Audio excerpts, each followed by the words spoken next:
It was 3:07 a.m. when I opened the door to a flashlight in my eyes.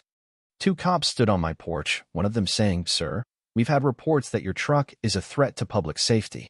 Half asleep in my bathrobe, I stared at them and calmly replied, "Officer, that's my personal truck parked in my driveway, and I'm the city's traffic inspector." One cop blinked, the other smirked. Right then, I knew Linda was about to have the worst day of her life.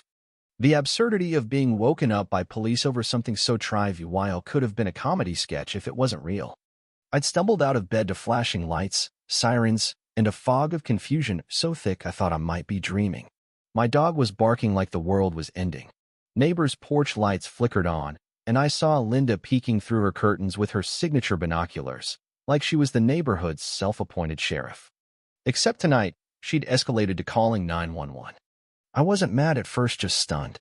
The cops explained a 911 call reported a large commercial truck blocking the road, potentially endangering emergency access. I pointed to my Ford F-250, legally parked in my driveway, nowhere near the sidewalk, fully on my property. One officer walked over, checked the plates, then glanced at Linda's house. His partner didn't hide an eye roll. They'd dealt with her before. Let me be clear, I don't mind HOAs when they're run well. They can keep a neighborhood tidy and safe. But when someone like Linda Hawthorne runs it, it's not an HOA dictatorship with fines instead of jail time. Linda was the self-appointed president of our HOA board.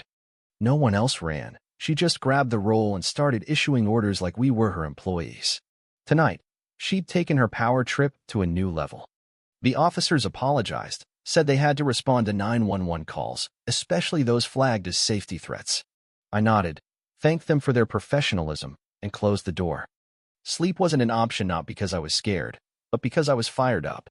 Linda had crossed a line, and she didn't know the guy she tried to hit with a fake violation wrote the city's traffic enforcement policy. As a city traffic inspector, I work with zoning departments and review parking ordinances weekly. I clarify legal gray areas for officers in training, and Linda just tried to weaponize the law against me with baseless claims. She had no idea who she was dealing with, but she was about to find out. At sunrise, I brewed strong coffee and opened a folder I never thought I'd need, Linda files. I'd been collecting EVY Denke since she fined me for Leah VYing my trash bin out 6 minutes past pickup.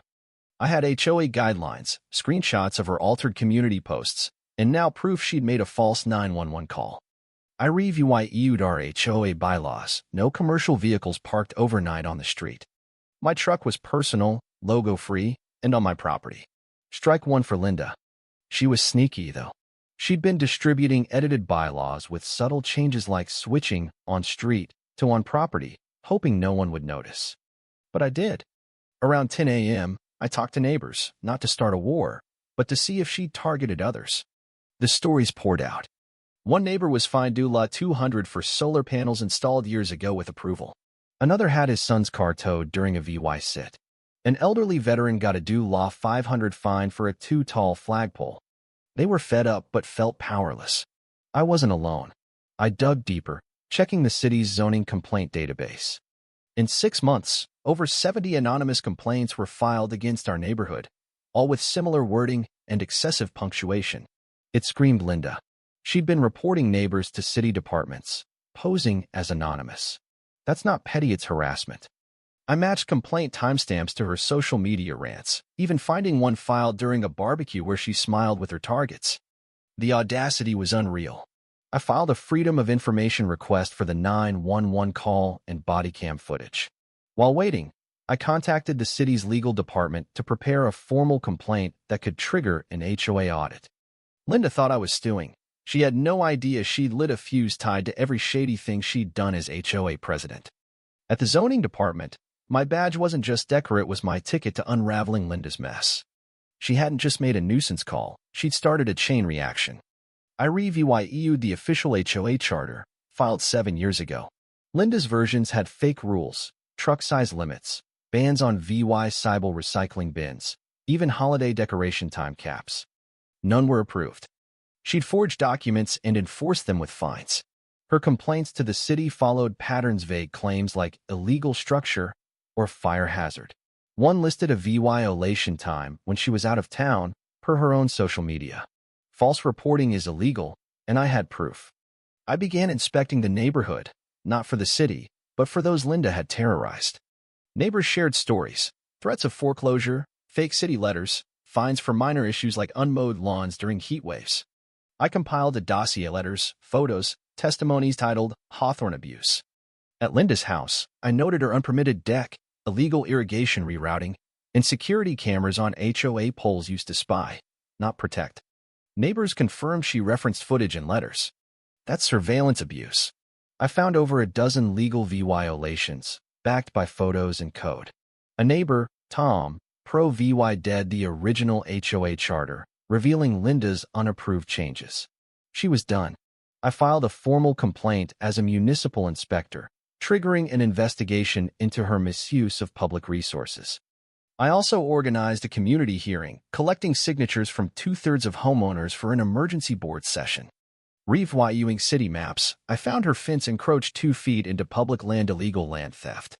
The 911 footage showed Linda's dramatic lies to dispatch, claiming my truck belonged to a suspicious man. One cop muttered, "Third one this month." I clipped it. At the HOA meeting, the clubhouse was packed. I presented the EVY Denke, forged bylaws, fake citations, zoning violations, and the 911 footage. Gasps filled the room. A neighbor shouted about her own unfair fines. Linda tried to interrupt, but the board president silenced her. They voted unanimously to remove her. As she stormed out, city inspectors arrived at her house, citing her deck, fence, irrigation, and carport. She faced due law $18,000 in fines, enforced by her own fake rules. Days later, the neighborhood exhaled. Kids played freely, wind chimes returned. Linda sent a desperate email, claiming a smear campaign, but no one cared. She filed an ethics complaint against me, alleging I abused my role. I proved why dead meticulous records, and the board cleared me, calling my actions commendable.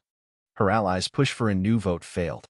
An audit revealed she'd misused HOA funds for personal cameras and fake landscaping fees. Linda tried a backyard rally. 2 people showed up. Meanwhile, the neighborhood held a block party, unveiling a plaque thanking a community advocate for fair rules. I didn't want fame, just peace. A lawsuit hit Linda from a former Tim, suing for fraud and distress. Her house went unsold, her lawn overgrown. A photo later showed her working at a car wash, a far cry from her HOA throne. What started with a 3 a.m. knock became a reckoning. Linda thought she'd intimidate me, but she unraveled her own empire. The neighborhood rebuilt gardens, tree houses, fairy light free from her grip. I joined the new HOA advisory team, not to control, but to ensure fairness. One voice, armed with facts, flipped the script. Now, every kid on a scooter reminds me, silence wins only when no one speaks. But when someone says, enough, everything changes.